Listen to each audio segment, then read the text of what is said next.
గత ప్రభుత్వం దళితులకు 3 ఎకరాల భూమిని కేటాయించింది. పట్టా పాస్బుక్ మంజూరు చేయడం కూడా జరిగింది. దళితులు ఆ భూమిని సాగు చేయడానికి వెళ్ళగా అక్కడ ఫారెస్ట్ అధికారులు చేరుకొని ఆ భూమిని సాగు చేయకుండా అడ్డుకుంటున్నారని లబ్ధిదారులు మొరపెట్టుకుంటున్నారు.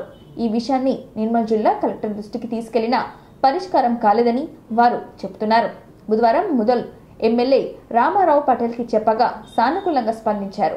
ఫారెస్ట్ డిపార్ట్మెంట్ వారికి మాట్లాడి సమస్యను పరిష్కరిస్తానని హామీ ఇచ్చారు. కానీ ఇక్కడ ఉన్న ఫారెస్ట్ ఆఫీసర్స్ వీళ్ళకు దాంట్లో సాగు చేయనివ్వడం లేదు కాబట్టి వీళ్ళంతా చాలా బాధపడుతున్నారు. కొన్ని రోజుల క్రితం కలెక్టర్ ఆఫీసులో కూడా ఫిర్యాదు చేయడం జరిగింది. అలాగే ఈరోజు మా గుల్లమడ గ్రామానికి మన ఎమ్మెల్యే గారు వచ్చిన కావున మన ఎమ్మెల్యే గారికి కూడా వీళ్ళ బాధని విన్నవించారు. కాబట్టి వీళ్లకు తగిన న్యాయం చేయాలని మేము కోరుచున్నాం. 50 ఏళ్ల సంది పంటలు పెట్టుకుంటున్నాం మేము. మాకు చేనులో పోయినా కూడా 5 స్టార్ ఆఫీసర్లు పని చేయనిస్తలేరు. జీబులా లేసుకపోతామంటున్నారు. పోయినా కూడా మాకు లేసుకపోతామని మొన్న ఆతులం కుదురం చేసినా కూడా మేము ఇంటికి వచ్చినాం.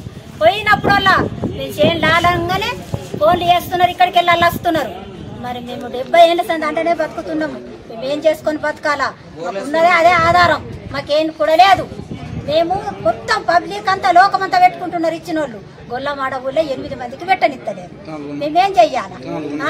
పెట్టినా కూడా మొగ్గరు నాటినా కూడా వీకెత్తామంటున్నారు. పాస్టర్స్